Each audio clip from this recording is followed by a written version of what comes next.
இருந்தாலும் இதில் எனக்கு என்னென்னா, இப்போ தமிழ்நாட்டில் நான் பலதரப்பட்ட கூட்டத்தில் பேசி சமீப காலத்தில் பேசியிருக்கிறேன். இந்த எல்கேஜி யூகேஜி படிக்கிற குழந்தைகள் முன்னாடி என்ன பேச சொல்லுவாங்க.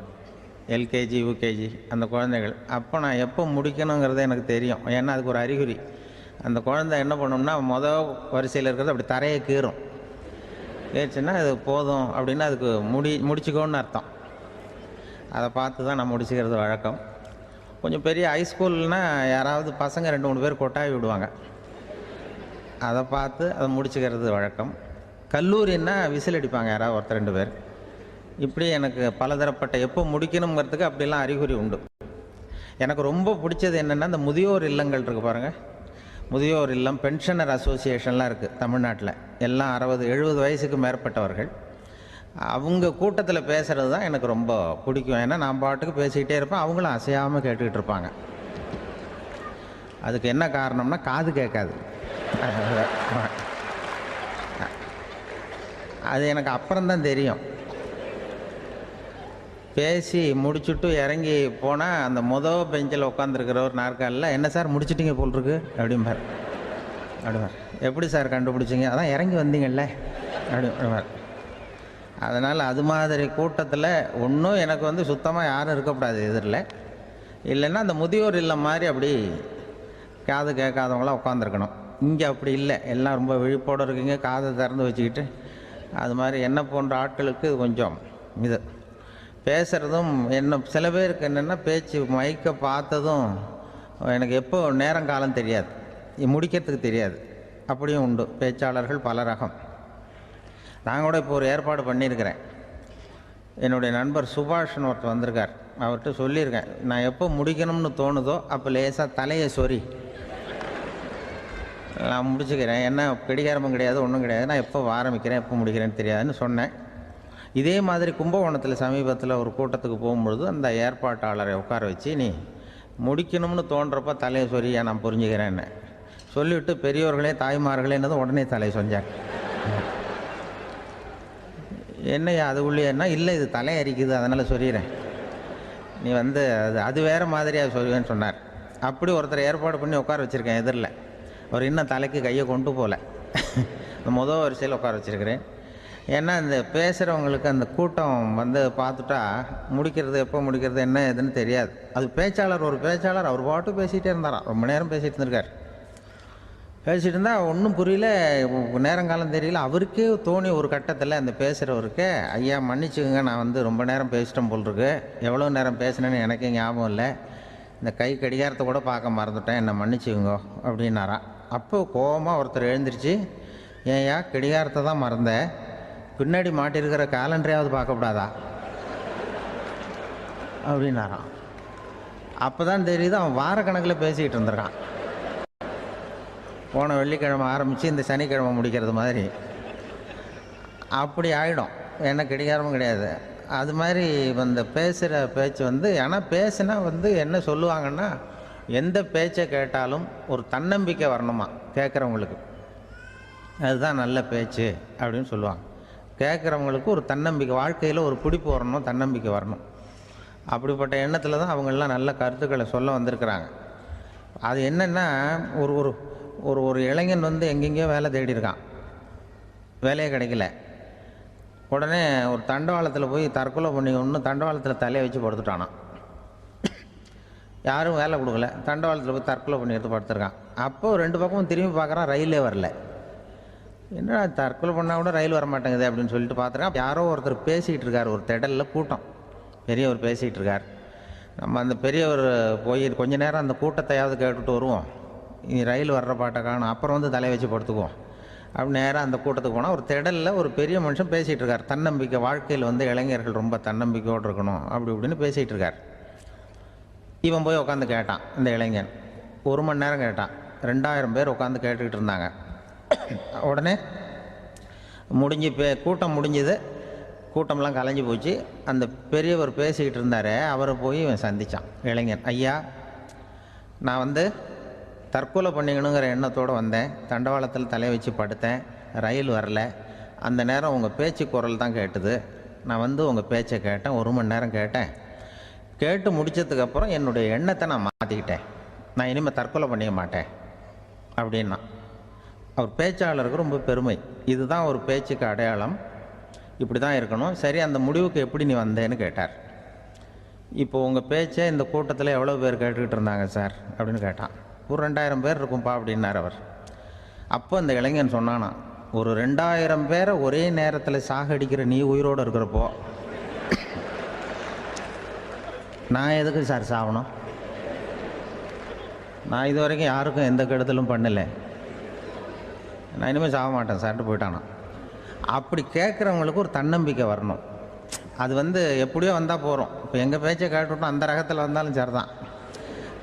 வாழ்க்கையில் ஒரு பிடிப்பு வரணும் அப்படிங்கிறது தான் ஒரு சிறந்த பேச்சுக்கு அடையாளம்னு சொல்லுவாங்க. அப்படி அது பண்ணுறது. இதில் என்னென்னா, இந்த மனிதனுக்கு அந்த சிரிப்பு இருக்குது பாருங்கள், அதை பற்றி சொல்லுவாங்க. நகைச்சுவை குடும்பத்தில் நகைச்சுவை உணர்வு இருந்ததுன்னா குழப்பமே வராதுன்னு சொல்லுவாங்க. இந்த பேச்சாளர்கள் என்னென்னா, சில பேர் தெளிவாக பேசி குழப்புறவங்க இருக்கிறாங்க, குழப்பமாக பேசி தெளிவுபடுத்துகிறவங்க இருக்கிறாங்க. அப்படிப்பட்ட பேச்செல்லாம் உண்டு. குழப்பமாக பேசி தெளிவுபடுத்துறது யாருன்னா சித்தர்கள். நம்ம பழைய சித்தர் பாட்டெல்லாம் பார்த்திங்கன்னா படிக்கிறதுக்கு குழப்பமாக இருக்கும், ஆனால் அது கருத்து தெளிவாக இருக்கும். அதுதான் குழப்பமாக பேசி தெளிவுபடுத்துகிறவரெலாம் பழைய நம்ம சித்தர்கள். தெளிவாக பேசி குழப்புறவங்க இருக்கிறாங்க சில பேச்சாளருக்காக. ஒருத்தன் ஆடு மேய்ச்சிக்கிட்டு இருந்தானா, ஒரு ஆடு மேய்ச்சிக்கிட்டு இருந்திருக்கிறான் ஒரு திடலில். அந்த ஆடு மேய்க்கிற அந்த ஆள் ரொம்ப தெளிவாக பேசணும்னு நினைக்கிறவன். அவர்கிட்ட போய் கேட்டிருக்கான். அந்த ஆள்கிட்ட போய் ஒருத்தன் கேட்டான், மந்தையில் எத்தனை ஆடுப்பா இருக்குது அப்படின்னா. அப்போ அவன் சொன்னான், ஆடு மேய்க்கிறவன், சார் எதையும் தெளிவாக கேட்கணும், நீ கருப்பாட்டை கேட்குறியா வெள்ளாட்டை கேட்குறியா அப்படின்ட்டுருக்கான். கருப்பாடு அது ஒரு 50 இருக்குது அப்படின்னா. சரி, வெள்ளாடு எத்தனை இருக்குது அப்படின்னா, அதுவும் 50 தான் இருக்குது அப்படின்ட்டுருக்கான். இன்னும் ரெண்டும் ஒரே ஆன்சர் தானே சொல்கிறான் அப்படின்னு சொல்லி, சரி இந்த ஆடெல்லாம் எவ்வளவு புல் சாப்பிடும் ஒரு நாளைக்கு? சார் மறுபடியும் தெளிவாக கேளுங்க, கருப்பாடா வெள்ளாடா? கருப்பாடு அப்படின்னா 10 கிலோ சாப்பிடும். சரி, வெள்ளாடு அதுவும் 10 கிலோ சாப்பிடும். ரெண்டுக்கும் அதே தான் சொல்கிறான். சரிப்பா, இது எல்லாம் எவ்வளவு பால் கறக்கும் இந்த ஆடெல்லாம்? சார் திருப்பி சொல்ல, தெளிவாக கேளுங்க, கருப்பாடா வெள்ளாடான்னா? கருப்பாடு தினம் 5 லிட்டர் கறக்கும், வெள்ளாடு அது 5 லிட்டர் தான் கறக்கும் அப்படின்னா. இப்படியே இவன் தெளிவாக பேசி இவன் என்ன சொல்லிட்டு வரான்னு தெரியல. ரெண்டும் ஒரே ஆன்சர் தான், அப்புறம் எதுக்கு பிரித்து பேசுகிற, ரெண்டும் ஒன்று தாடா சொல்கிறேன்னு இருக்காரு. அப்படி இது ஆரம்பத்திலே கேட்டால் சொல்லிட்டு போகிறேன். ஏன் அப்படி தெளிவாக பிரித்து கேட்குறேன்னா, அந்த கருப்பாடெல்லாம் எதிர்த்த வீட்டுக்காரனுக்கு சொந்தம் அப்படின்னா. சரி, வெள்ளாடு அதுவும் எதிர்த்த வீட்டுக்காரனுக்கு தான் சொந்தம் அப்படின்னா. இப்போ என்ன பேச, நான் தெளிவாக பேசி குழப்பிக்கிட்டு இருக்கான்னு அர்த்தம். இப்போ எதுக்கு இந்த அறிகுறியை சொல்கிறேன்னா, நான் பேசுகிறது கூட அப்படி தான் இருக்கும். ஏன்னா குழப்பமாக பேசி தெளிவுபடுத்துகிறவர்கள் பின்னாடி வராங்க, அவங்க அதனால் நம்மளால் முடிஞ்ச வரைக்கும் கொஞ்சம் தெளிவாக பேசி உங்களை குழப்பி வச்சோம்னா அவங்க பின்னாடி பார்த்துக்குவாங்க. அதுதான் எனக்கு எங்கள் ஊர்லேயே ஒரு பேர். எங்கள் ஊர் நண்பர்கள் கூட இங்கே வந்திருக்கிறாங்க. எங்கள் ஊரில் இருக்கிறவங்க இந்த ஊரில் வேலை பார்க்குறாங்கங்கிறது எங்கள் ஊர் பக்கத்து ஊர் இப்போ தான் தெரியும். வந்த பிறகு நண்பர்கள்லாம் பார்த்தாங்க. எங்கள் ஊர் பையங்கள்லாம் இங்கே இருக்கிறாங்கங்கிறது எனக்கு இப்போ தான் தெரியும். எங்கள் ஊரில் அவங்களுக்கு தெரியும் எனக்கு பேர் என்னென்னா, எல்லாம் நல்லா செய்வேன், கொஞ்சம் பொய் சொல்லுவேன் அப்படிம்பாங்க. அதுக்கு இப்போவும் சொல்லுவாங்க. எங்கள் ஊரில் ஒரு பெரியவர் கேட்டார், உனக்கு சின்ன வயசுலேயே உனக்கு ரேடியோவில் வேலை கிடைக்கும்னு எனக்கு தெரியும்ப்பா அப்படிம்பார் ஒரு தாத்தா. அது எப்படி தாத்தா உங்களுக்கு தெரியும், அவ்வளோ தீர்க்க தரிசனமா? ஆனால் இல்லை நீ சின்ன வயசில் கூட ஒரு பொய்யை கூட நிஜ மாதிரி பேசுவேன், அதனால தான் உனக்கு அங்கே வேலை கிடைச்சிது அப்படின்னு சொல்லுவாங்க. அது மாதிரி இந்த பொய் சொல்கிறதுல கொஞ்சம் அதுதான் என்கிட்ட உள்ள குறையே தவிர, கொஞ்சம் பொய் சொல்லுவேன், வேறு மற்றதெல்லாம் தெளிவாக இருக்கும். இதுவே சொன்னாராம். அதாவது கடவுள்கிட்ட போய் புகார் பண்ணாங்களாம். கடவுள்கிட்ட போய் ஒருத்தர் புகார் பண்ணியிருக்கிறார், நீ படைத்த மனுஷன்லாம் பூலோகத்தில் பொய் சொல்கிறாங்க, ரொம்ப எல்லோரும் பொய் சொல்கிறாங்க, நீ படைத்த மனுஷன் சரியா இல்லை அப்படின்னு கடவுள்கிட்ட போய் புகார் பண்ணாங்களாம். அப்போ கடவுள் சொன்னாராம், என்னை யாரும் ஏமாற்ற முடியாதுப்பா, நான் அதுக்கு ஒரு ரிமோட் கண்ட்ரோல் மாதிரி ஒன்று வச்சுருக்கேன், இங்கே பாரு, எதிர்த்தாவில் பாரு என்ன தெரியுது அப்படின்னா பிரம்மாண்டமான செவுரு, அதில் லட்சக்கணக்கான எலக்ட்ரிக் பல்புலாம் சொருவிருக்கு, அதெல்லாம். அப்போ கடவுள் சொன்னாராம், புகார் சொன்னவனை கூப்பிட்டு, இதை பாருப்பா, எலக்ட்ரிக் பல்பு, பூலோகத்தில் நாம் படைத்த மனிதர்கள் யாராவது பொய் சொன்னால் இங்கே விளக்கு எரியும், எந்த ஏரியாவில் எவ்வளவு விளக்கு எரியுது அப்படிங்கிறத பார்த்து நான் கண்டுபிடிச்சிருவேன். நான் படைத்த மனிதர்களை என்னை ஏமாற்ற முடியாது, எவ்வளவு பேர் எங்கே பொய் சொல்கிறாங்கிறது இந்த விளக்கை பார்த்து கண்டுபிடிச்சிருவேன் நான் கடவுள். இப்படி சொல்லிகிட்டு இருக்கும்பொழுது எல்லா விளக்கம் எரிஞ்சுதான். அப்போ புகார் பண்ணவங்க கேட்டிருக்கான், இது ஏதாவது ஒயரிங்கில் கோளாறாக இருக்குமா சார், இது ஏன் இப்படி எல்லாம் எரியுது அப்படிங்கிறப்ப கடவுள் சொன்னாராம், இல்லை இப்போ பொறு, இப்போ வந்து சிங்கப்பூரில் தென்கட்சி சுவாமிநாதன் பேசிக்கிட்டு இருக்காரு, இன்னும் ஒரு 15-20 நிமிஷத்தில் சரியாக போடும் அப்படின்னாராம். அப்படி சொல்லுவாங்க என்னை பற்றி. கொஞ்சம் பொய் சொல்கிறதுங்கிறது, அதுக்காக உங்ககிட்ட வந்து பொய் சொல்ல முடியாது. நான் பொய் சொல்கிறதுனா அந்த முன்னாடி சொன்ன முதியோர் இல்லம் அங்கே வேணால் சொல்லலாம், எதை சொன்னாலும் கேட்க போகிறதில்ல, அப்படி சொல்லலாம். ஏன்னா இப்போ இதில் என்னென்னா, இவங்க ஐயாக்கெல்லாம் இங்கே வந்ததும் பெரியவங்கள்லாம் சொன்னாங்க, முஸ்தபா சார்லாம் சொன்னார், இங்கே வந்து முன்னாடிலாம் எங்கள் மனிதர்கள் எந்த அளவுக்கு இப்போ வந்து ரொம்ப ஆக்கப்பூர்வமாக வளர்ந்துருக்கிறார்கள். முன்னாடிலாம் சினிமா நடிகர்களுக்கு தான் இது மாதிரி கூட்டங்கள்லாம் வரும், சினிமா சம்மந்தப்பட்டவங்களுக்கு இது மாதிரி ஏதாவது நல்ல விஷயங்களை பேசுகிறவங்களுக்கு கூட்டம் வர்றது வந்து ஒரு பெரிய ஆரோக்கியமான அறிகுறி, எங்களுக்கெல்லாம் ரொம்ப மகிழ்ச்சியாக இருக்குது சார்னு சொன்னார். அது இப்போ அதுக்கு தான் வந்திருப்பீங்க, வேறு ஒன்றும் இப்போ எங்கள் முகத்துக்காக வந்திருக்க போகிறீங்க, அப்படி ஒன்றும் கவர்ச்சியான முகமா அதுவும், அதனால் வந்து முகத்தை பார்க்குறதுக்கு தான் வந்திருக்கிறாங்க அப்படின்னு சொல்லி. ஆனால் இந்த ரேடியோவில் நான் கொஞ்ச காலம் வெளியில் தெரியாமல் இருந்தேன். அப்போ என்ன பண்ணுவாங்கன்னா, என்ன வருவாங்க எங்கள் ரேடியோ ஸ்டேஷனுக்கு வருவாங்க, சார் அந்த தினம் ரேடியோவில் பேசுகிறாரு இன்று ஒரு தகவல், அவர் முகத்தை பார்த்துட்டு போகணும் சார் அப்படின்ட்டு வருவாங்க. ஏன்னா இப்போ தொலைக்காட்சியில் வர்றதில்லை. அதில் என்னென்னா, அப்படி ஒரு தடவை வர்றவங்க அடுத்த தடவை வர்றதில்லை. அப்போ தான் புரியுது, ஓஹோ அவங்க ஆள் யாருன்னு தெரிஞ்சுக்கிறதுக்கு தான் வராங்க, வேறு ஒன்றும் ஒரு பெரிய கவர்ச்சி. அதனால் இந்த கூட்டம் வந்து ஏதோ எங்களுடைய கவர்ச்சின்னா அவர் ஐயா சுகிசிவம் கொஞ்சம் கவர்ச்சியாக தெரிகிறார், அதனால் அவருக்காக அந்த கூட்டமாக வேணா இருக்கலாம். வேறு எனக்கு அந்த நம்பிக்கை இல்லை. ஐயா சாலமன் பாப்பாவுக்கு சுத்தமாக அந்த நம்பிக்கை இருக்காது. அதனால் நாங்கள் வந்து ஏமாந்து போட மாட்டோம், ஏதோ எங்களை பார்க்க தான் வந்திருக்கிறாங்க எல்லோரும் அப்படின்னு. என்ன அவங்களுக்கு கருத்துன்னா, நல்ல குடும்பம், நல்ல மகிழ்ச்சியாக வாழ்வது எப்படி, நல்ல குடும்பத்தை எப்படி நடத்துறது, இது மாதிரி நல்ல கருத்துக்களை இப்போ ஜனங்கள்கிட்ட பரிமாறிக்கணும்னு இந்தியாவிலையும் தமிழ்நாட்டிலையும் சில நிகழ்ச்சிகளை அவங்க நடத்திட்டு இருக்கிறாங்க. ஐயா அவர்கள் கிராமப்புறங்களில் நகர்ப்புறங்கள்லாம் ஜனங்களை கூப்பிட்டு நல்ல விஷயத்தை சொல்லுது. குடும்பங்கிறது இப்போ வந்து ரொம்ப கஷ்டம். இப்போ எப்படின்னா, ஒரு 600 வருஷத்துக்கு முன்னாடி மனுஷனுக்கு இருந்த நெருக்கடி இருக்குது பாருங்கள், ஒரு 600 வருஷத்துக்கு முன்னாடி மனுஷனுக்கு எவ்வளோ நெருக்கடி இருந்ததோ அதுபோல் 40 பங்கு இப்போ அதிகமாகிட்டு தான் கண்டுபிடிச்சி சொல்லியிருக்கிறாங்க. அவ்வளவு நெருக்கடிக்கு மத்தியில் நாம் வாழ்ந்துக்கிட்டு இருக்கிறோம். ஒரு 600 வருஷத்துக்கு முன்னாடி என் தலையில் 1 கிலோ வச்சுக்கிட்டு நின்னேன்னு வைங்க, இப்போ 40 கிலோ வச்சுக்கிட்டு நிற்கிறேன்.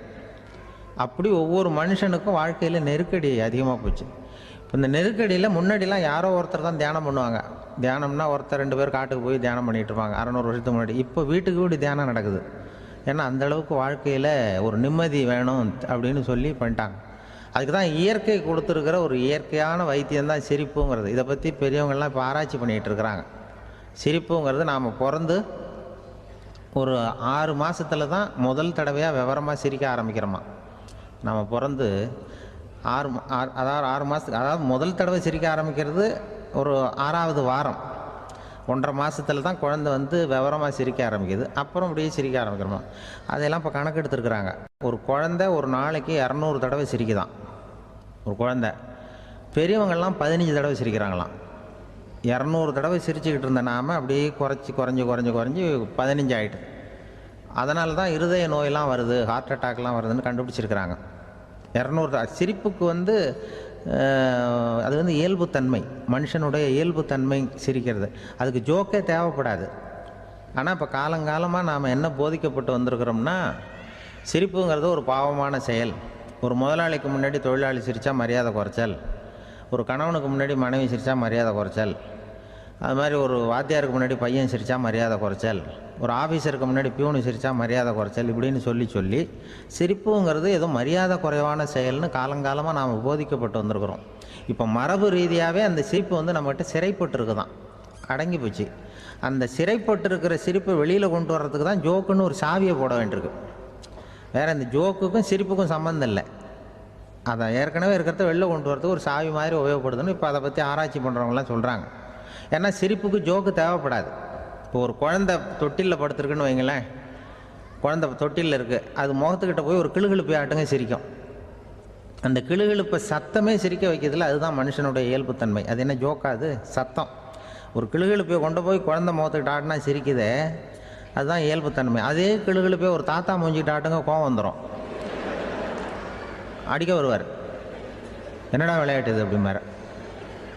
ஏன்னா அவர் சிரிச்சுக்கிட்டு இருந்தவர், அப்படி இருந்தவர் ஒரு காலத்தில்.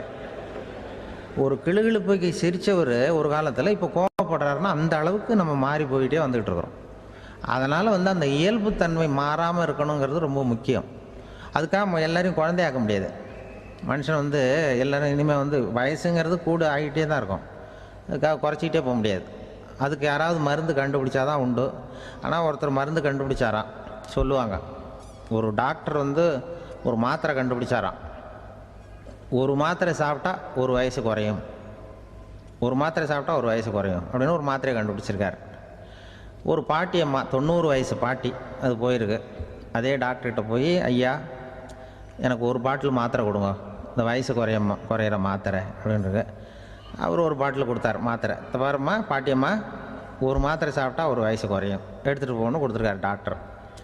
இந்த 90 வயசு பாட்டி எடுத்துகிட்டு வீட்டுக்கு வந்துட்டு மறுநாள் அதே டாக்டர்கிட்ட போயிருக்கு. 30 வயசு பொண்ணாக போச்சான்.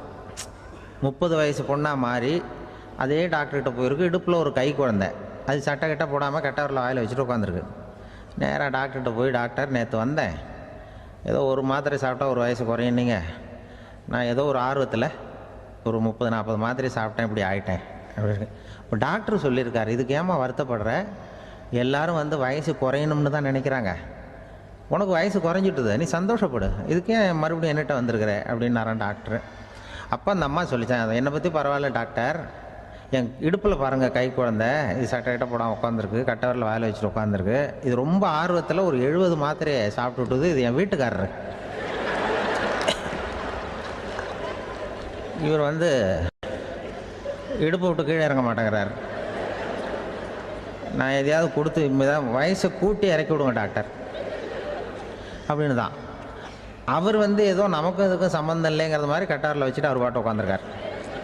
ஏதோ நமக்கு இந்த உலகமே இல்லை, நமக்கு சம்மந்தம் இல்லைங்கிற மாதிரி உட்காந்துருக்கார். இப்படியே நான் தூக்கிட்டு எங்கே அலையிறது அப்படின்னு தான். அதனால் வயசை குறைக்கிறது இயற்கைக்கு விரோதமாக நாம் பண்ண முடியாது. ஆனால் இந்த இயல்புத்தன்மை மாறாமல் வச்சுக்கலாம். குழந்தை மாதிரி மாற முடியாதே தவிர அந்த குழந்தை தன்மையோடு வாழறதுக்கு கற்றுக்கணும். அதுதான் வாழ்க்கையில் இன்பமாக வாழறதுக்கு வழி. குழந்தைத்தனமாக இருக்கக்கூடாது, குழந்தை தன்மையோடு இருக்கணும்னு சொல்லுவாங்க. குழந்தை தன்மைங்கிறது வேறு, குழந்தைத்தனம்ங்கிறது வேறு. அப்படி ஒரு மாத்திரை கண்டுபிடிச்சிட்டா இப்போ யாராவது ஒருத்தவங்க இடுப்பில் குழந்தைய தூக்கிட்டு போனால் போய் கேட்கணும், ஏம்மா இது ஏன் வீட்டுக்காரரா உன் குழந்தையா அப்படின்னு கேட்டு அதுக்கப்புறம் அவருக்கு வணக்கம் சொல்லணும். இப்படிலாம் ஆகிடும் நிலைமை. இயற்கையை நம்ம மாற்ற முடியாது, அதுக்கு தகுந்தாப்புல தான் நாம் பண்ணணும். குழந்தை தன்மையோடு வாழறதுக்கு குடும்பத்தில் குழந்தை தன்மைங்கிறது எப்படின்னா, இப்போ ஒரு சில பேருக்கு அந்த குழந்தைத்தன்மை உண்டு. ஒரு வீட்டில் ஒரு புள்ள படுத்துருக்கு, அம்மா எழுப்புறாங்க, காலேஜுக்கு நேரமாச்சு எழுந்திருப்பா, காலேஜுக்கு நேரமாச்சு எழுந்திருப்பா அப்படின்ட்டு. அந்த அம்மா அந்த புள்ளை சொல்லியிருக்கு, ஐயோ எனக்கு காலேஜுக்கு போகிறதுக்கே பிடிக்கலம்மா, என்னை தொந்தரவு பண்ணாத, காலேஜுக்கு போகிறதுக்கு எனக்கு பிடிக்கல அப்படின்னு தான். அப்போ அந்த அம்மா சொல்லியிருக்கு, ஏன் உனக்கு காலேஜுக்கு போகிறதுக்கு பிடிக்கல, கல்லூரிக்கு போகிறதுக்கு, அதுக்கு 2 காரணம் சொல்லு அப்படின்னு இருக்கா. அப்போ அந்த புள்ளை சொல்லிச்சான், ஏன் பிடிக்கலன்னா, கல்லூரியில் இருக்கிற வாத்தியாருக்கும் என்ன பிடிக்க மாட்டேங்குது, ஆசிரியர்களுக்கும். 2வது காரணம், கல்லூரியில் படிக்கிற மாணவர்களுக்கும் என்ன பிடிக்கல, அதனால் நான் காலேஜுக்கு போக மாட்டேன்ற குழந்தை புள்ள சொல்லியிருக்கு. அம்மா அப்படிலாம் நீ இதுக்காக போகாமல் இருக்கக்கூடாது, நீ போய் தான் ஆகணும் அப்படின்னு பிடிவாதமாக அந்த அம்மா பிள்ளைய எழுப்புனாங்களாம். சரி நான் எதுக்கு காலேஜ் போகணும்னு சொல்கிறேன், அதுக்கு நீ 2 காரணம் சொல்லு அப்படின்னு தான் அந்த புள்ள. அப்போ அந்த அம்மா சொன்னாங்களாம், நீ ஏன் காலேஜுக்கு போகணும்னா, முதல் காரணம் உனக்கு வயசு 52, 2வது காரணம் நீ தான் பிரின்சிபால் அப்படின்னு தான். என்ன இருந்தாலும் அவங்க அம்மாவுக்கு அது புள்ள தானே, அதுதான் குழந்தைத்தன்மைங்கிறது. 52 வயசுலேயும் குழந்தைத்தன்மையோடு இருக்கார் பாருங்கள், அதுதான் அந்த குழந்தைத்தன்மையோடு வாழறது தான் வெற்றிக்கு வழின்னு சொல்லுவாங்க. கணவன் இன்றைக்கி நேற்று என்னன்னு யோசிச்சுக்கிட்டு இருக்கிறப்போ உங்கள் ஊர் தொலைக்காட்சியிலேயே ஒரு நிகழ்ச்சி நடந்தது. அதாவது இந்த உறவுகளை பற்றி ஒரு பேட்டி எடுத்திருந்தாங்க. ஒரு அம்மா சொல்லுது, அதாவது கணவன் மனைவியாக இருந்துட்டு அப்புறம் விவாகரத்து வாங்கிட்டு அதுக்கப்புறம் அந்த அம்மா பேசுகிறத நேற்று தொலைக்காட்சியில் போட்டாங்க. அது என்ன சொல்லுதுன்னா, நாங்கள் கணவனும் மனைவியாக இருக்கிறப்போ எங்களுக்குள்ளே சண்டை வந்துக்கிட்டு இருந்தது, இப்போ விவாகரத்து வாங்கிட்டு இப்போ நண்பர்களாக இருக்கிறோம், இப்போ சண்டையே வர்றதில்லை எங்களுக்குள்ளே. அப்படி பாருங்கள், கணவன் மனைவியாக இருந்தப்போ சண்டை வந்து தான், விவாகரத்து வாங்கினது மறுபடியும் நாங்கள் நல்லபடியாக தான் இருக்கிறோம், ஒன்றும் எங்களுக்கு சண்டை வரல. அப்படி இருக்குது இப்போ காலம் போய்கிட்டு இருக்கு. நேற்று அப்படி ஒரு இது என் கூட வேலை பார்க்குறப்போ ஒரு அம்மா இருந்தாங்க. அவங்க எப்போதும் அவங்க வீட்டுக்காரர் படத்தையே வச்சுருப்பாங்க, கையில் பத்திரமா வச்சுருப்பாங்க. அவ்வளவு மரியாதை மதிப்புன்னு சொல்லி நாங்கள்லாம் அவங்கள பெருசாக நினைப்போம். இது எதுக்குமா அவங்க வீட்டுக்காரர் படத்தை பத்திரமா இல்லை கையிலே வச்சுருக்கீங்களே, ஆஃபீஸுக்கெல்லாம் எடுத்துகிட்டு வந்து வச்சு அடிக்கடி எடுத்து பார்த்துக்குவாங்க. அவ்வளவு பிரியமாக அவங்க வீட்டுக்காரர் இல்லை. ஆமாம், எனக்கு வந்து ஏதாவது பிரச்சனை வந்துவிடுதுன்னா உடனே எங்கள் வீட்டுக்காரர் படத்தை எடுத்து பார்ப்பேன். பரவாயில்லையே இப்படி ஒரு இதாக. ஆமாம், இதை பார்த்துட்டு நினச்சிக்குவேன், இதை விட பிரச்சனை வேறு என்ன இருந்துட போகுது உலகத்தில் அப்படின்னு நினச்சிக்குவேன். உடனே எனக்கு எல்லாம் போயிடும் அப்படின்ட்டு தான். அப்படி ஒரு அம்மா இருந்தாங்க, இப்போவும் இருக்காங்க, வேலை பார்த்துக்கிட்டு இருக்காங்க. அப்படிலாம் இங்கே இருக்கிற தாய்மார்கள் பெண்கள் யாராவது அப்படி கூட பண்ணலாம். எப்போதுமே உங்கள் வீட்டுக்காரர் படத்தை கையில் வச்சுக்கோங்க. அது ஒரு யோசனை, குடும்பம் குதூகலமாக இருக்கிறதுக்கு அது ஒரு யோசனை. அதே மாதிரி இவங்களும் அவங்க படத்தை வச்சுக்கலாம், வச்சுக்கிட்டு பிரச்சனை வரும்பொழுது பார்த்துக்கணும். இதை விட நமக்கு என்ன வந்துட போகுது பெருசா அப்படி தான் இருக்கணும். குடும்பம் வந்து நல்லபடியாக இருக்கணும்னா அதுக்கு இப்போ சொல்லுவாங்க, கடவுளே வந்து ஒரு வீட்டு கணவன் வீட்டு தலைவர் கனவுல வந்தாராம். கடவுள் வந்து இது மாதிரி உன்னை விட்டுட்டு உங்கள் குடும்பத்தை உன்னையெல்லாம் விட்டுட்டு போக போகிறேன்னா, அதனால் ஏதாவது வரம் வேணும்னா கேட்டு போய் வாங்கிக்கோ அப்படின்னு கடவுள் சொன்னாராம் இந்த குடும்ப தலைவர்கிட்ட. அவருக்கு என்ன கேட்குறதுன்னு புரியல.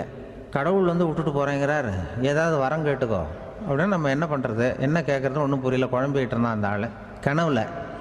இப்போ கடவுள் சொன்னாராம், சரி நீ ரொம்ப குழப்பமாக இருக்க, நாளைக்கு மறுபடியும் உன் கனவுல வரேன், அதுக்குள்ளே நீ முடிவு பண்ணி வை, உனக்கு என்ன வரம் வேணுமோ கேட்டு வாங்கிக்கோ, உனக்கு வரம் கொடுத்துட்டு நான் போயிடுறேன், உன்னை விட்டுட்டு போகிறதா நான் முடிவு பண்ணிட்டேன் அப்படின்ட்டுருக்காரு கடவுள். சரி ஒரு நாள் அவகாசம் கொடுங்க, நாளைக்கு நான் அதுக்குள்ளே முடிவு பண்ணி வைக்கிறேன்ட்டு அவர் வந்தார். மறுநாள் முழிச்சுக்கிட்டார். முழிச்சுக்கிட்டு மனைவி மகன் மக்கள் எல்லோரையும் கூப்பிட்டார், குடும்பத்தில் எல்லாரையும்.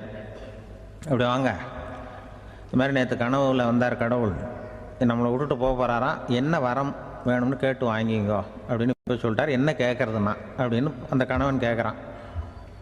இந்த மனைவி சொல்கிறாங்க, என் உடம்பு பூரா நகையாக இருக்கணும் அப்படின்னு கேள் அப்படின்ட்டுருக்கு.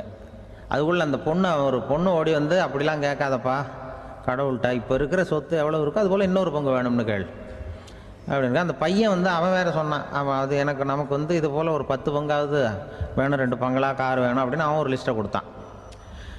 இவர் என்ன கேட்குறதுன்னு முடிவு பண்ணுறதுக்குள்ள அங்கே வேலை செய்கிற அம்மா, ஒரு வயசான அம்மா வந்திருக்கு, வேலை செய்கிற அம்மா. அது வந்து சொல்லிச்சான் இவர்கிட்ட, தப்பாரு கடவுள்கிட்ட அப்படிலாம் கேட்காதப்பா, நாளைக்கு வரும்பொழுது என்ன வர வேணும்னா எங்கள் குடும்பத்தில் எல்லாரும் அன்பாக இருக்கணும் பாசமாக இருக்கணும்னு கேட்டு வாங்கிக்கோ வரத்தை, அன்பு பாசம் குடும்பத்தில் எப்போதும் நிலவணும்னு கேட்டு வாங்கிக்கோ, வேற எல்லாம் நம்ம பார்த்துக்கலான்னு இந்த பெரியம்மா சொல்லிச்சான். மறுநாள் அதே மாதிரி படுத்து தூங்கினார். கடவுள் கனவுல வந்தார். வந்து கேட்கும்பொழுது இவர் சொன்னாராம், ஐயா எனக்கு வந்து எங்கள் குடும்பத்தில் நாங்கள் கணவன் மனைவி புள்ள குட்டி எல்லாம் பாசமாக இருக்கணும் அன்பாக இருக்கணும், இதுதான் எங்களுக்கு வர வேணும் அப்படின்னு கேட்டாராம். இவர் கேட்டதும் கடவுள் வந்து தலையை சொரிய ஆரம்பிச்சிட்டாராம். ஏன் என்ன யோசிக்கிறீங்கன்னு கேட்டிருக்காரு. நீங்கள் அன்பாக பிரியமாக இருந்தீங்கன்னா அப்புறம் ஏன் நான் உங்களை விட்டுட்டு போக போகிறேன், நான் ஏற்கனவே இல்லைங்கிறதுனால தான் உங்களை விட்டு போகலாம்னு முடிவு பண்ணியிருந்தேன்.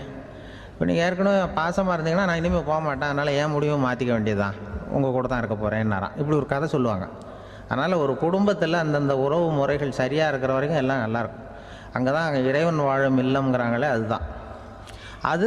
அதில் அந்த குடும்ப தலைவருங்கிறவர் கணவன் அப்படிங்கிறதுனால அவருக்கு தான் பொறுப்பு. அவருக்கு நிறைய சகிப்புத்தன்மை வேணும், கோபம் வரக்கூடாது, யார் என்ன சொன்னாலும் போகணும். சில கணவன்மார்கள் வந்து எது சொன்னாலும் மனைவி வந்து தட்டுறதில்லை. அங்கே போனால் போவாங்க, எதுக்கு போக சொல்கிறேன்னு கேட்குறதில்ல, போகிறது. இங்கே வான்னா வர்றது. திருவள்ளூர் மனைவி இருந்தாருன்னு சொல்கிறாங்கல்ல, அது மாதிரி. அது எப்படின்னா ஒருத்தர் சொன்னார், அது அப்படி இல்லை, அதுக்கு ஒரு கதை சொன்னார்.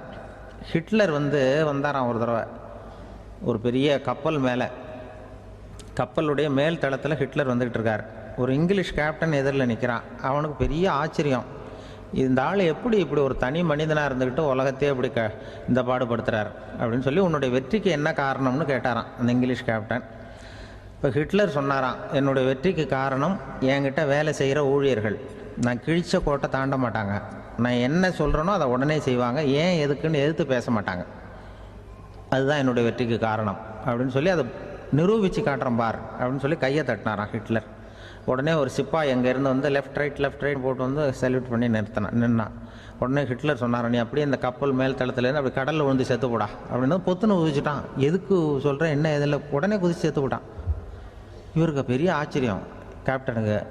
ஹிட்லர் சொன்னார், இதுதான் என்னுடைய வெற்றி காரணம், தப்பார் இன்னொருத்தனை கூப்பிட்றேன் அப்படின்னு தட்டினா இந்த பக்கத்துலேருந்து ஒருத்தன் வந்தான், லெஃப்ட் ரைட் வந்து நின்னா, நீ இப்படி குதிச்சு செத்து போடா அப்படின்னு பொத்தனை குதிச்சிட்டான். எதுக்கு போக சொல்கிறீங்கன்னு ஒன்றுமே கேட்கல, குதினா உடனே குதிச்சிட்டான். அப்போ ஹிட்லர் சொன்னார், இதே மாதிரி என்னுடைய ஒவ்வொரு ஊழியர்களும் இருக்கிறாங்க, நானும் ஊழியர்களை இழக்கிறதுக்கு தயாராக இல்லை, தப்பாருக்கு தயாராக இருப்பேன் எப்போவும், தப்பார் இன்னொருத்தரம் தட்டுறேன்னு இன்னொருத்தர் வந்தார். எதிர்த்தாவில் இருந்து ஒருத்தன் லெஃப்ட் ரைட் சல்யூட் அடித்தான். நீயும் குதிச்சு செத்து போடான்ருக்கார் ஹிட்லர். இவனால் பொறுக்க முடியல, இந்த இங்கிலீஷ் கேப்டன் அனாவசியமாக ஒவ்வொருத்தனாக குதிச்சுட்றானேன்னு சொல்லி ஓடி போய் அவனை குதிச்சிட்டான். குதிக்கிறதுக்கு முன்னாடி பிடிச்சி தனியாக எடுத்துகிட்டு போட்டான்.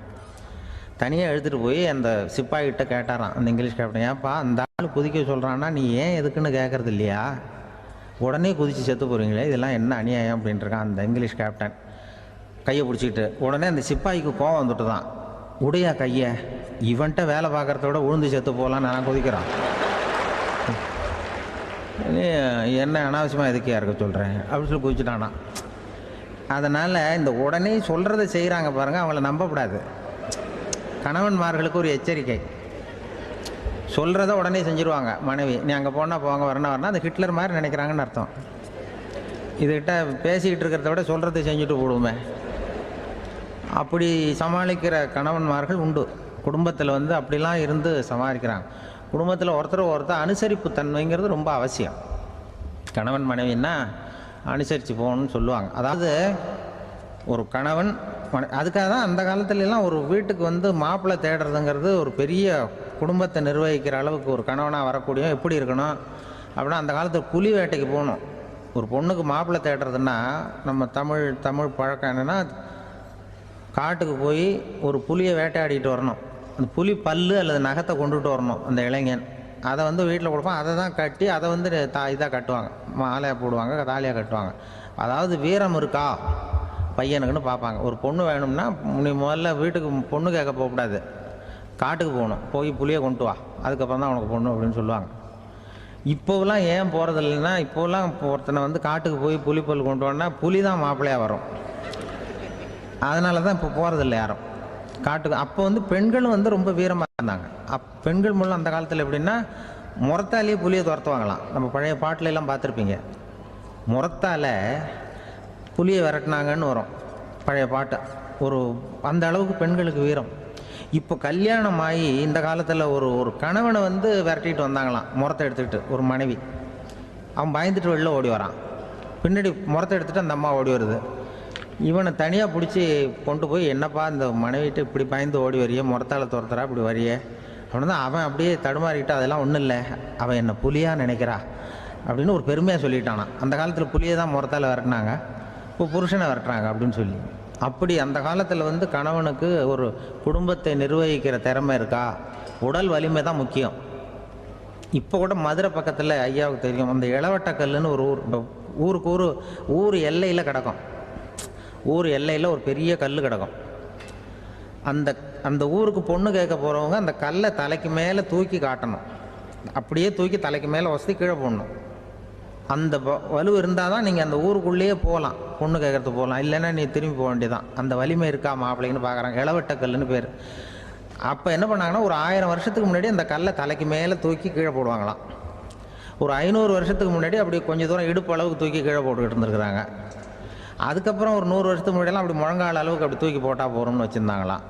இப்போ நான் அந்த ஊருக்கு என் கூட பழனிசாமின்னு ஒருத்தர் இருக்கார், அவர் போய் உனக்கு எப்படிப்பா இந்த ஊரில் கல்யாணம் ஆச்சு அப்படின்னா, இப்போலாம் நாங்கள் தொட்டு கும்பிட்டா போகிறோம், அதை அசைக்கிறது கூட இல்லை. அப்படி ஆகிட்டுது. ஒரு குடும்பத்தை கணவனாக வரப்போகிறவனுக்கான தகுதி அந்த காலத்தில் அப்படி இருந்துதான். அப்படி கணவன் தேர்ந்தெடுக்கிறது, குடும்ப தலைவனை தேர்ந்தெடுக்கிறது ஒரு பெரிய காரியம். ஒரு பெரிய செல்வந்தர் போட்டி வச்சாராம், ஒரு நீச்சல் குளம், அதில் யார் வேணாலும் குதித்து அந்த பக்கம் போய் கரையேறலாம். அந்த நீச்சல் குளத்தில் விஷப்பாம்புலாம் கிடக்கு. யார் துணிஞ்சி அந்த விஷப்பாம்பு இருக்கிற குளத்தில் குதித்து அந்த பக்கம் போய் கரையேறானோ அவனுக்கு ஒரு 100 ஏக்கர் நிலம் கொடுப்பேன், அது வேண்டான்னா ஒரு 1000 ஆடு கொடுப்பேன், அதுவும் வேண்டான்னா என் பொண்ணை கொடுப்பேன் அப்படின்னு போட்டி வச்சார்.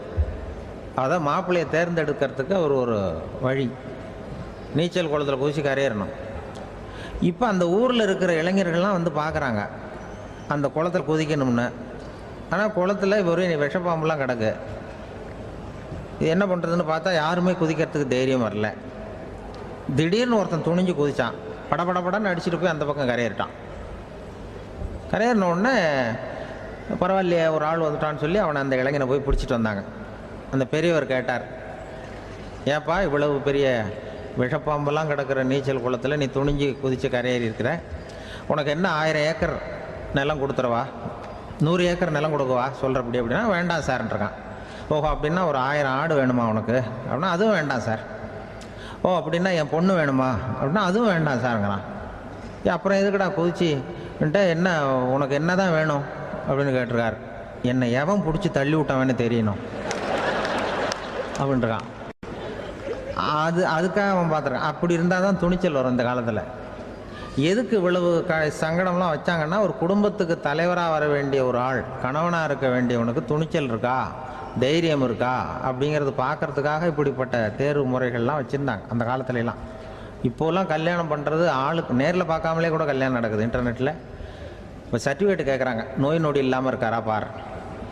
காட்டுக்கெலாம் போக வேண்டாம், நேராக ஆஸ்பத்திரிக்கு போய் ஒரு சர்டிஃபிகேட் வாங்கிட்டு வா, உனக்கு ஒன்றும் வியாதி இல்லைன்னு ப்ரூவ் பண்ணு, அதுக்கப்புறம் பார்த்துக்கலாம், மற்றதை பேசுவோம் அப்படின்னு சொல்லி அப்படி இருக்குது நிலைமை.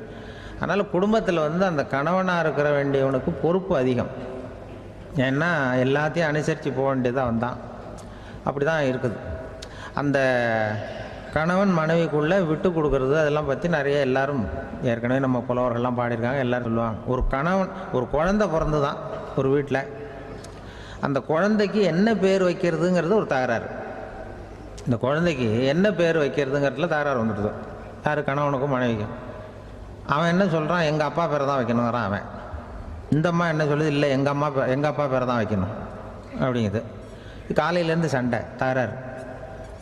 எதிர்த்த வீட்டுக்காரன் பார்த்தான், இது என்ன காலையிலேருந்து எதிர்த்த வீட்டில் தகராறு நடக்குது, என்னென்னு போய் கேட்டிருக்கான். என்னம்மா உங்களுக்கு உள்ள தகராறு, காலையிலேருந்து பார்த்தேன் அப்படின்னா, ஒன்றும் இல்லைம்மா, எங்கள் குழந்தைக்கு பேர் வைக்கிறதுல எங்களுக்கு உள்ளே ஒத்து போக முடியல, நான் எங்கள் அப்பா பேரை வைக்கணுங்கிறேன், அந்த அம்மா அவங்க அப்பா பேரை வைக்கணுங்குது, அதுதான் எங்களால் குடும்பத்தில் ஒரு நிம்மதி இல்லாமல் இருக்கிறோம், தகராறு பண்ணிகிட்ருக்கோம் அப்படின்னு நானா. அப்போ எதிர்த்த வீட்டுக்காரன் சொல்லியிருக்கான், எதிர்த்த வீட்டுக்காரன்னு நான் எதுக்கு இருக்கிறேன், நான் பஞ்சாயத்து பண்ணி வைக்கிறேன், இப்போ உங்களுக்குள்ளே என்ன இது பேர் தானே வைக்கணும், ஏன்ப்பா உங்கள் அப்பா பேர் என்ன அப்படின்னு அவனை கேட்டிருக்கான்.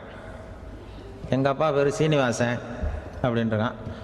இந்த அம்மாவை உங்கள் அப்பா பேர் என்னம்மா, கிருஷ்ணன் அப்படின்னு சொல்லி இவன் யோசித்து பார்த்தான். குழந்தைக்கு சீனிவாச கோபாலகிருஷ்ணன்னு பேர் வைங்க போங்க அப்படின்ட்டு போயிட்டான். ஏற்ற விட்டு தீர்த்து வச்சுட்டு போயிட்டான். போனதுக்கப்புறம் இவங்க 2 பேரும் பேசிக்கிட்டாங்க. சரி, இந்த சீனிவாசன் சரி கிருஷ்ணன் சரி, நடுவில் கோபாலன் யார்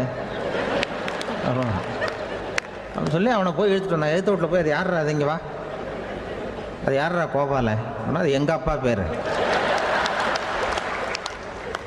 நீ அதை மட்டும் எதுக்கு விட்டு வைக்கிற, அதையும் சேர்த்து வச்சுட்டு போடான்னு. அதாவது குடும்பத்தில் ஒரு கணவனும் மனைவியும் ஒரு சின்ன விஷயத்தில் கூட ஒத்து போகலன்னா இப்படி தான் ஏற்று வீட்டுக்காரன் பஞ்சாயத்துக்கு வருவான். கோபாலன்னு குறுக்க வருவான் ஒருத்தன்.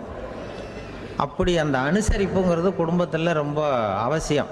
கணவனும் மனைவி அது ஒன்றுக்கு மேலே இந்த கல்யாணம் பண்ணிக்கிறாங்கல்ல, அது ரொம்ப அவஸ்தை. ஒருவனுக்கு ஒருத்திங்கிறது நம்ம இதெல்லாம் சொல்கிறது. ஒன்றுக்கு மேற்பட்ட திருமணங்கள் சங்கடத்தில் தான் கொண்டு விடும். நிறைய சொல்லுவாங்க. உலகத்திலேயே ஒரு பெரிய இது என்ன தெரியுங்களா, இயற்கை நிர்ணயம் பண்ணுது. இப்போ நம்ம சில பேருக்கு எனக்கு பொம்பளை பிள்ளை வேண்டாம் ஆம்பளை பிள்ளை வேண்டான்னு சொல்லி இந்த ஸ்கேன் பண்ணி என்னென்னவோ பண்ணிகிட்டு இருக்கிறாங்கல்ல. ஆனால் இயற்கை அந்த 50-50 ரேஷியோவை அது மெயின்டைன் பண்ணிகிட்ருக்கு. இந்த உலகத்தில் ஒரு அதிசயமான உண்மை என்னென்னா, 116 ஆம்பளை பிள்ளை பிறந்தா 100 பொம்பளை பிள்ளை பிறகுதான். உலக அளவில் 116 ஆம்பளை பிள்ளை பிறந்தா 100 பொம்பளை பிள்ளை பிறகுது. இது எதுக்கு 16 அதிகமாக பிறக்குதுன்னா, அந்த வாலிப வயசு அடையிறதுக்குள்ளே 16 செத்து போகுது. 16 அங்கங்கே ஓடுறது கொஞ்சம் முரட்டத்தனமாக போகிறதுனால செத்து போகுது. அந்த 50-50 இந்த ஒருத்தருக்கு ஒருத்தங்கிற ரேஷியோவை இயற்கை மெயின்டைன் பண்ணிட்டு இருக்கு. அது ஒரு பெரிய அதிசயம். அதை விட பெரிய அதிசயம் என்னென்னா, இந்த உலக யுத்தம் நடந்ததில்ல, முதல் உலக யுத்தம், 2வது யுத்தம், அப்போ பார்த்துருக்குறாங்க, கணக்கு எடுத்துருக்குறாங்க. அந்த யுத்தம் முடிஞ்ச பிறகு 116 ஆம்பளை பிள்ளைக்கு பதிலாக 160 170 பிறக்க ஆரம்பிச்சுதான். 100 பெண் குழந்தைக்கு 170 180 ஆண் குழந்தை. இது எதுக்குன்னா, அந்த போரில் செத்து போகுதில்ல ஆம்பளை பிள்ளைகள், அதை ஈடுகட்டுறதுக்காக அதிகமாக பிறக்க ஆரம்பிச்சிருக்கு. அந்த அளவுக்கு இயற்கை ஒரு பெரிய ரேஷியோவை மெயின்டைன் பண்ணுது. அதாவது ஒருவனுக்கு ஒருத்திங்கிறத அது சொல்லிகிட்டு இருக்கு. புறாவெல்லாம் வளர்த்திங்கன்னா, நான் கூட புறா வளர்த்துருக்குறேன் ஊரில். புறா வளர்த்திங்கன்னா ஒரு தடவைக்கு 2 முட்டை தான் விடும் ஒரு வீட்டுக்கு. அந்த 2 முட்டையும் குஞ்சு பறிச்சுன்னா அதில் ஒன்று ஆணாக இருக்கும், ஒன்று பொண்ணாக இருக்கும். அது எந்த முட்டை ஆண் எந்த முட்டை பெண்ணுங்கிறத இயற்கை நிர்ணயம் பண்ணுது. அதை வந்து நம்ம மாற்றவே முடியாது. ரெண்டையும் அந்த பெண்ணாவோ ரெண்டையும் ஆணாவோ மாற்ற முடியாது நம்ம. அதனால் அந்த இயற்கையை புரிஞ்சுக்கிட்டு நாம் நடந்துக்கணும். அதனால தான் ஒரு கணவன் ஒரு மனைவி, அதான் ஒருத்தருக்கு ஒருத்தங்கிறது. ஒன்றுக்கு மேலேனா சங்கடம் தான். ஒரு பஸ்ஸில் வந்து ரெண்டு பெண்கள் வந்துக்கிட்டு இருந்தாங்களாம். பஸ்ஸு பிரயாணம். 2 பெண்கள் வந்து பக்கத்தில் உட்காந்துருக்காங்க. அந்த கண்டக்டரை கூப்பிட்ருக்காங்க, இங்கே வாயா அப்படின்னு அந்த ஒரு அம்மா கூப்பிட்ருக்கு. என்னம்மா அப்படின்ட்டுருக்கார். வந்து இந்த ஜன்னலை திறந்து விட்டு போ அப்படின்னு. சரின்னு பக்கத்தில் இருந்த ஜன்னலை திறந்து விட்டு அவர் போயிட்டார். பக்கத்தில் இருந்தாமா உடனே இங்கே வாயா மறுபடியும் வாயான்னு கூப்பிட்ருக்கு. வந்து என்ன இந்த ஜன்னலை மூடி விட்டு போ அப்படின்ட்டுருக்கு. மூடி விட்டு போனார். மறுபடியும் அந்த முன்னாடி கூப்பிட்டது வாமா வாயான்னு மறுபடியும் கண்டக்டரை கூப்பிட்டு, என்ன இந்த பார், இந்த ஜன்னலை வந்து நீ மூடி வச்சின்னா நான் மூச்சு திணறி செத்து போடுவேன். அப்புறம் உடனே பக்கத்தில் இருந்தம்மா தபாரியா அந்த அம்மா பேச்சை கேட்டுட்டு நீ திறந்து வச்சின்னா நான் குளிர் தாங்காமல் செத்து போடுவேன் அப்படின்ட்டு அவர் தலையை பிச்சுக்கிறார் கண்டக்டர். என்னடா பெரிய ரொம்ப போச்சேன்னு, கொஞ்சம் தூரம் பிரயாணம் இதில் கூட அட்ஜஸ்ட் பண்ணி போகக்கூடாதா அப்படின்னு. அப்போ அந்த பஸ்ஸில் பின்னாடி ஒருத்தன் கடைசி சீட்டில் வெயில் தாங்காமல் சட்டையெல்லாம் கட்டி போட்டுட்டு ஒரு கிராமத்து ஆள் பீடி குடிச்சிட்டு வரான். அவர் கூப்பிட்ருக்கான் அந்த ஆள், அந்த கண்டக்டர், இங்கே வாயா அங்கே என்ன தகராறு அப்படின்னு. அந்த எதிர்த்து வீட்டுக்காரன் வந்தானே முன்னாடி பஞ்சாயத்துக்கு, அது மாதிரி கண்டக்டர் இங்கே வாயா, அவன் ஏன் நீ என்ன சொல்ல போகிற அப்படின்ட்டு வந்திருக்கான். சட்டையெல்லாம் கட்டி போட்டு பீடி குடிக்கிறோம், பீடி புகையை ஊதி விட்டு அங்கே என்ன தகராறு அப்படின்னு கேட்டிருக்கான். ஒன்றும் இல்லையா, அந்த அம்மா வந்து ஜன்னலை திறந்தா செத்து போவேங்கிறது, இந்த அம்மா ஜன்னலை மூடுனா செத்து போவேங்கிறது, நான் என்னையா பண்ணுறது ஒரு ஆள், இதுக்கு ஏன் கவலைப்படுறேன், நான் சொல்கிறத கேள்வி, நான் தீர்த்து வைக்கிறேன் பிரச்சனையை அப்படின்னு சொல்லிவிட்டு பீடியை எடுத்துக்கிட்டு புகையை ஊதிவிட்டு சொன்னானா, கொஞ்ச நேரம் அந்த ஜன்னலை மூடி வை, அந்த அம்மா செத்து போவோம், அப்புறம் திறந்து வை, இந்த அம்மா செத்து போவோம், நாம் நிம்மதியாக போகலாம் அப்படின்னு சொல்லிட்டு பீடி குடிக்க ஆரம்பிச்சிட்டான். அவருக்கு கோவம் வந்துட்டுது கண்டக்டருக்கு. உனக்கு என்னையா நீ பாட்டுக்கு சொல்லிட்டு போடுவ, அந்த 2 அம்மாவும் செத்து போச்சுன்னா அவங்க வீட்டுக்காரனுக்கெல்லாம் யார் பதில் சொல்கிறது அப்படின்னா, கவலையே படாத, 2 பேருக்கும் நான் தான் வீட்டுக்காரன். அதனால தான் அந்த யோசனையை சொன்னேன் அவங்ககிட்ட. அப்புறம் இதுதான் அந்த ஒன்றுக்கு மேலே போச்சுன்னா அது இயற்கைக்கு விரோதம், இப்படிலாம் ஆகும். அதனால தான் அவன் அவ்வளவு ஒன்றுமே வேண்டான்ட்டு கடைசி பெஞ்சு இதில் போய் சீட்டில் உட்காந்துக்கிட்டான். அப்படி அது இயற்கையை புரிஞ்சுக்கிட்டு வாழணுங்கிறது முக்கியம். குடும்பத்தில் வந்து கணவனுடைய பங்கு என்ன, மனைவனுடைய பங்கு, குழந்தை குட்டிகள்லாம் சொல்லுவாங்க. அப்படி இருக்கணும். கணவன்கிறவனுக்கு நிறைய சகிப்புத்தன்மை தேவைப்படுது. மனித நேயம்ங்கிறத பற்றி சொல்லுவாங்க. மனித நேயம் ஏன்னா ஒரு கணவன் கணவனாக இருக்கணும், மனைவி மனைவியாக இருக்கணும். ஒரு மனுஷன் வந்து இன்றைக்கி வந்து மனிதனாக இல்லை, மனித நேயம் குறைஞ்சி போச்சு, ஏது குடும்ப உறவுகள்லாம் ரொம்ப மாறி போச்சுன்னு சொல்கிறேன். இப்போ நாகரிகத்தில் அப்படி தான் இருக்குது. ஒரு இதில் ஒருத்தன் என்ன பண்ணியிருக்கிறான், ஒரு சின்ன பையனை கொண்டு வந்தானா, ஒரு சின்ன பையன் பக்கத்தில் இருக்கான். ஒரு பெரியவர் கேட்டிருக்கார், யாருப்பா அந்த பையன் அப்படின்னு கேட்டிருக்கார். இவன் சொன்னான்னா, இந்த பையன் எனக்கு தூரத்து உறவுன்னு இருக்கான். சரி, தூரத்து உறவுன்னா எப்படி அப்படின்னு கேட்டிருக்கான். இந்த பையன் எங்கள் அப்பாவுக்கு 8வது பிள்ளை அப்படின்னானா. கூட பிறந்தவனே அவ்வளோ தூரமாக போயிட்டான், 8வதாக பிறந்தான். அப்படி இருக்கு குடும்ப உறவுகள்ங்கிறது. மனுஷனுக்கு வந்து வேல்யூ விஞ்ஞானம் எப்படி போட்டிருக்குன்னா, ஒரு மனித உடம்பில் இருக்கிற கால்சியத்தை மட்டும் தனியாக எடுத்தால் ஒரு சின்ன ரூமுக்கு வெள்ளை அடிக்கலாமா. ஒரு மனுஷ உடம்பில் இருக்கிற பாஸ்பரஸை மட்டும் தனியாக எடுத்தால் ஒரு 40 நெருப்பு குச்சி தயார் பண்ணலாம். ஒரு மனுஷ உடம்பில் இருக்கிற இந்த கொழுப்பு சத்தை மட்டும் தனியாக எடுத்தால் ஒரு 7 சோப்பு கட்டி தயார் பண்ணலாம். அது மாதிரி ஒரு மனுஷ உடம்புல இருக்கிற இரும்பு சத்தை மட்டும் தனியாக எடுத்தால் ஒரு 2 அங்குல ஆணி 2 செய்யலாம்.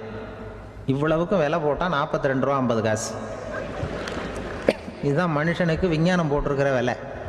அது எப்போ அது ஒசரும்னா, அவன் மனுஷனாக இருக்கிற வரைக்கும் இருக்கிறப்ப. அதுவும் செத்து போனால் அதுவும் கிடையாது, செத்து போனால் அதுவும் குறைஞ்சிரும். மிருகங்களுக்கெல்லாம் அப்படி இல்லை, செத்ததுக்கு அப்புறம் விலை கூடும்.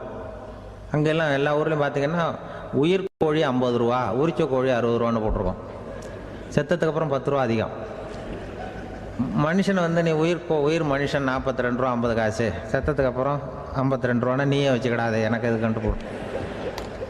அவன் வந்து எப்போ அவனுக்கு வேல்யூ கூடும்னா, மனிதனாக வாழும்பொழுது தான் வேல்யூ கூடும். குடும்பத்தில் வந்து அந்த பாசத்தோடு வாழணும்னு கடவுள்கிட்ட கேட்டு சொன்னாங்களே, அதுதான். இந்த சமூகங்கிறதும் ஒரு பெரிய குடும்பம்தான். அதனால தான் இந்த நாட்டுக்கு உள்ள பெருமையை எல்லாரும் ஒற்றுமையாக இருந்தால் எதையும் சாதிக்கலாம்ங்கிறது தான் இந்த நாட்டுக்கு உள்ள பெருமை. அப்படி நிரூபித்தோம். அதனால் சமூகங்கிறதும் ஒரு குடும்பம் மாதிரி இருக்கிறது தான் பெருசு. இப்போ சில இதெல்லாம் இப்போ ஜாதி மத வேறுபாடெல்லாம் வந்து நம்முடைய முன்னேற்றத்தை வந்து தடுக்கும். விலங்குகள் வந்து நம்மளோட மேலானது. அதான் ஒரு ஊரில் ஒரு சிவன் கோயில் இருந்து தான்.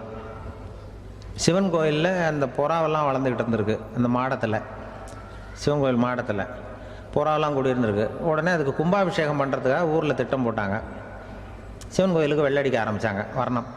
வர்ணம் பூச ஆரம்பித்ததும் அதுக்கு சாரம் கட்டுவாங்கள்ல, இந்த குச்சியெல்லாம் வச்சு சாரம் கட்டுவாங்க. உடனே இந்த புறாவெல்லாம் என்ன பண்ணிச்சான், இனிமேல் நம்ம இங்கே வெள்ளை அடிக்கிறாங்க, கும்பாபிஷேகம் வருது, நம்ம இங்கே குடியிருக்க முடியாது, எதிர்த்தாப்புல எங்கே போகலான்னு பார்த்துருக்கு. இந்த உயரம் கோபுரத்தில் இருந்த புறாவெல்லாம் எதிர்த்தாப்புல ஒரு மாதா கோயில் இருந்திருக்கு, சர்ச்சு. அங்கே சில மாடங்களில் புறாவெல்லாம் இருக்குது, சில மாடம் இருக்குது. உடனே நம்மளாம் அங்கே போயிடும் கொஞ்சம் காலத்துக்குன்னு எல்லாம் புறப்பட்டு இந்த மாதா கோயிலுக்கு போயிடுது. அங்கே போனால் அங்கே இருக்கிற புறாவோடு சேர்ந்து இதுவும் குடியிருந்துகிட்ருக்கு. கொஞ்ச நாள் என்னாச்சு, அங்கே கிறிஸ்மஸ் வந்துட்டுது. கிறிஸ்மஸ் வந்ததும் சரி இங்கேயும் வெள்ளடிக்க ஆரம்பிக்கிறாங்க. நம்ம மறுபடியும் எங்கடா போகிறதுன்னு பார்த்தா அங்கே இருக்கிற புறாவோட சேர்ந்து இதுவும் சேர்ந்து நேராக ஒரு பள்ளிவாசல் இருந்தது. எதுக்கு அங்கே இருக்கிற மாடத்தில் போய் அங்கே குடியேறிட்டுது எல்லாம். அங்கே போனால் அங்கே ரமலான் மாதம் வந்து ரம்ஜானுக்காக அதையும் புதுப்பிக்க ஆரம்பித்தாங்க. இது என்ன பண்ணுறதுன்னு சொல்லி இந்த 3 செட்டு புறாவும் சேர்ந்து என்ன பண்ணிச்சு, எங்கே போகலான்னு பார்த்தா மறுபடியும் அதுக்குள்ளே இந்த சிவன் கோயிலில் கும்பாபிஷேகம் முடிஞ்சு போச்சான். முடிஞ்சிருக்கு, அங்கே போடுவோம் எல்லாருன்னு சொல்லி எல்லா புறாவும் அந்த சிவன் கோயிலுக்கு வந்துட்டுது. அங்கே போய் மாடத்தில் அதை குடியிருந்துட்டுது. அப்போ திடீர்னு ஒரு நாள் பார்த்தா ஒரே கலவரம் பூமியில் எல்லாம் ஒருத்தன் அருவாளை தூக்கிட்டு நிற்கிறான், குச்சி எடுத்து ஒருத்தனை சுட்டுக்கிறான். ஒரே கலவரம், சத்தம், ஒரே மத கலவரம் வந்துட்டுது ஊரில். அப்போ புறாவெல்லாம் மாடத்தில் இருந்துக்கிட்டு ஒரு குஞ்சு புறா அவங்க அம்மாட்ட கேட்டு தான், இது என்ன, இந்த மனுஷனுக்கு என்ன ஆச்சு, இந்த மனுஷனுக்கு என்ன ஆச்சு, அவன் கத்தியை தூக்கிட்டு நிற்கிறானே அப்படின்னு கேட்டு தான். ஒரு குஞ்சு புறா அவங்க அம்மாட்ட கேட்டு தான், அம்மா புறா. இப்போ அம்மா அந்த புறா சொல்லிச்சான், மனுஷனுக்கு இப்போ மதம் பிடிச்சிருக்கு, அதான் கத்தியை தூக்கிட்டு நிற்கிறான் அப்படின்ட்டுருக்கு. இப்போ நமக்கெல்லாம் பிடிக்கலையே அப்படின்னு தான். அப்போ அந்த புறா சொல்லிச்சான், அந்த பாருமா, நாம் வந்து இந்த சிவன் கோயிலில் இருந்தாலும் நமக்கு புறான்னு தான் பேர், இந்த மாதா கோயிலுக்கு போனாலும் நமக்கு புறான்னு தான் பேர், பள்ளிவாசலுக்கு போனாலும் நமக்கு புறான்னு தான் பேர். அந்த மனுஷன் அப்படி இல்லை. அவன் இங்கே இருக்கிற வரைக்கும் இந்துன்னு சொல்லுவான், அங்கே மாதா கோயிலில் இருந்தான்னா கிறிஸ்தவன்னு சொல்லுவான், பள்ளிவாசலில் இருந்தான்னா முஸ்லீம்னு சொல்லுவான். அப்போ இப்போ குஞ்சு புறா அது என்ன இப்படி பண்ணுறாங்க மனுஷங்க, இப்போ அவங்கள விட நம்ம வசதி போல் இருக்க, நம்ம தேவலாம் போல் இருக்க அப்படின்னு தான் அந்த குஞ்சு புறா. அப்போ அந்த தாய் புறா சொல்லிச்சான், உண்மைதான், அதனால தான் நம்ம மேலான இடத்துல இருக்கிறோம், அவன் கீழே நிற்கிறான் இன்னமும் அப்படின்னு சொல்லிச்சான். இதுதான் அந்த குடும்பம்ங்கிறது, சமுதாயம்ங்கிறது ஒரு பெரிய குடும்பம். அது அந்த புறாகிட்டேருந்து மனுஷன் கற்றுக்க வேண்டியிருக்கு. அப்படி இருக்குது இன்றைக்கி மனுஷனுடைய நிலைமை. அதை வந்து புரிஞ்சுக்கணும். அப்படி தான் ஒவ்வொரு இதுலேயும் நாம் வந்து நடந்து கொள்ள வேண்டியிருக்குது. மிருகங்கள்டேருந்து கற்றுக்கிற வாய்ப்பெல்லாம் இருக்குது. அப்படி சொல்லுவாங்க. அந்த இதில் வந்து நம்ம குடும்பத்தில் வந்து என்னென்னா, இப்போ இந்த பிள்ளைகளை பற்றி சொல்லுவாங்க. இப்போ ராமர் லட்சுமணர் கதை சொல்லுவாங்க. அதாவது ராமரும் பரதனும் பந்து விளையாடிக்கிட்டு இருந்தாங்களாம் சின்ன வயசில் பந்து விளையாடிட்டு இருந்தாங்களாம். உடனே ராமர் வந்தாராம், வந்து அவங்க அம்மா கோசலை மடியில் சோர்ந்து போய் உட்காந்தாராம். சந்தோஷமாக வந்து உட்காந்துருக்கார். அப்போ அந்த கோசலை அம்மா கேட்டாங்களாம், ஏன்ப்பா அப்படி இவ்வளவு சந்தோஷமாக இருக்கே, என்ன காரணம் அப்படின்னு கேட்டிருக்கார். அப்படின்னு அந்த அம்மா கேட்டிருக்கு. ராமன் சொன்னான்னா, இது என் தம்பியோட நான் பந்து விளையாண்டுட்டு இருந்தேன், பரதன், அவன் வந்து ஜெயிச்சுட்டான், நான் தோத்துட்டேன், என்னை வந்து அவன் ஜெயிச்சுட்டான், அவனுடைய வெற்றி வந்து எனக்கு சந்தோஷமாக இருக்குது, தம்பியோட வெற்றி, அதனால் நான் சந்தோஷமாக இருக்கேன்னு சொல்லியிருக்கு. அந்த அம்மாவுக்கு ரொம்ப சந்தோஷம், தம்பி ஜெயிக்கிறாங்கிறத பற்றி அண்ணன் வந்து சந்தோஷப்படுறானே அப்படின்னு. கொஞ்ச நேரத்தில் பரதன் வந்திருக்கான். அவன் சோர்ந்து போய் கலங்கி போய் வந்து அதே அம்மா மடியில் உட்காந்துருக்கான். நீ ஏன்ப்பா, நீ தான் ஜெயிச்சுட்டியாமே, நீ என்னத்துக்கு வருத்தப்பட்டுக்கிட்டு வர அப்படின்னு கேட்டிருக்க அந்த அம்மா. அப்போ பரதன் சொன்னானா, நான் ஜெயிக்கணுங்கிறதுக்காக அண்ணன் விட்டு கொடுத்தாரு, தோத்துட்டாரு, அதனால் எனக்கு வருத்தமாக இருக்குது. உண்மையில் அவர் தான் ஜெயிச்சிருக்க வேண்டியது, எனக்காக விட்டு கொடுத்தாரு அண்ணன், அதனால் நான் வருத்தப்படுறேன்னா. அப்போ அந்த அம்மா சொல்லித்தான், இப்படி தான் தம்பியினுடைய வெற்றி அண்ணனை சந்தோஷப்படுத்துது, அண்ணனுடைய தோல்வி வந்து தம்பியை வருத்தப்பட வைக்குது, இப்படி தான் இருக்கணும் அண்ணன் தம்பின்னா, அப்படி தான் குடும்பத்திலையும் இருக்கணும்னு சொல்லி அந்த அம்மா சொன்னதாக சொல்லுவாங்க ராமாயண. அதே போல் இப்போ இதில் வரும், நபிகள் நாயகத்தினுடைய பேரர்கள் பாத்திமாவனுடைய பிள்ளைகள் 2 பேர், ஹசன் ஹுசைன் 2 பேர் நபிகள் நாயகத்தினுடைய பேரன்மார்கள். அன்னை பாத்திமாவனுடைய குழந்தைகள். ஹசனும் ஹுசைனும் பேசிக்கிறதே இல்லையா கொஞ்ச நாள். இந்த அம்மாவுக்கு அதை பார்க்குறாங்க, ஏதோ அண்ணன் தம்பிக்குள்ளே ஏதோ தகராறு போல் இருக்கு, ஏன் பேசிக்க மாட்டேங்கிறாங்க அப்படின்னு சொல்லி அந்த பிள்ளைகளை கூப்பிட்டு வச்சு அந்த அம்மா புத்தி சொல்லிச்சான். இந்த பாருப்பா, நீ வந்து அண்ணன் தம்பிக்குள்ளே இது மாதிரி இருக்கக்கூடாது, உங்கள் பாட்டனார் ஒரு புத்திமதி சொல்லியிருக்கார். உனக்கு தெரியுமா, ஒரு முஸ்லீம் இன்னொரு முஸ்லீமோடு 3 நாட்களுக்கு மேல் பேசாமல் இருந்தால் அது அவனை கொலை செய்வதற்கு ஒப்பாகும் அப்படின்னு நபிகள் நாயகம் சொல்லியிருக்கார். தெரியுமா உனக்குன்னு அந்த அம்மா சொல்லிச்சான். அப்போ அந்த தம்பிக்காரர் சொன்னாராம், ஹுசைன் சொல்லியிருக்கார், அதுவும் எனக்கு தெரியும். அதே தாத்தா பாட்டனார் என்ன சொல்லியிருக்காருன்னா, அந்த 2 பேரில் யார் முதல்ல சலாம் சொல்கிறாங்களோ, யார் முதல்ல முன்னாடி பேசுகிறாங்களோ அவங்களுக்கு சொர்க்கம் கிடைக்கும், இறைவனுடைய ஆசி கிடைக்கும்னு சொல்லியிருக்கிறார். அந்த ஆசி அண்ணனுக்கு கிடைக்கட்டுமேங்கிறதுக்காக நான் பேசாமல் இருக்கிறேன் அப்படின்னா. அந்த ராமனும் பரதனும் எப்படி இருந்தாங்களோ அப்படி தான் ஹசனும் ஹுசைனும் இருந்திருக்கிறார்கள். அந்த பாசம்தான் குடும்பத்தில் வேணும். குடும்பத்தில் அண்ணன் தம்பி எப்படி நடந்துக்கணும், அம்மா பிள்ளை எப்படி நடக்கணும் அப்படிங்கிறது தான். ஏன்னா தாய் அம்மாவுக்கு எப்போதுமே பிள்ளைங்கள் அம்மா பக்கம்தான் இருக்கும். அம்மா பிள்ளைங்க தான் அதிகம். இதில் ஒரு பெரிய நீதிபதி இருந்தார் சென்னையில், உண்மையாக நடந்தது. சென்னையில் ரொம்ப காலத்துக்கு முன்னாடி காந்தி இருந்த காலத்தில் சென்னையில் ஒரு நீதிபதி, அவர் ஒரு நாள் கோர்ட்லாம் விட்டு ரொம்ப கஷ்டப்பட்டு ராத்திரி சும்மா போய் உடனே வீட்டுக்கு வரல. கோர்ட்டினுடைய நடவடிக்கை முடிஞ்சு வீட்டுக்கு வராமல் போய் எங்கெங்கேயோ போய் சுற்றிவிட்டு அந்த நண்பர்களோடு அப்படி உல்லாசமாக அப்படி கொண்டாடிவிட்டு நடுராத்திரிக்கு வந்திருக்கிறாரு வீட்டுக்கு 1 மணிக்கு. அப்போ அந்த வயசான அம்மா வாசல்லையே காத்துக்கிட்டு இருக்கு.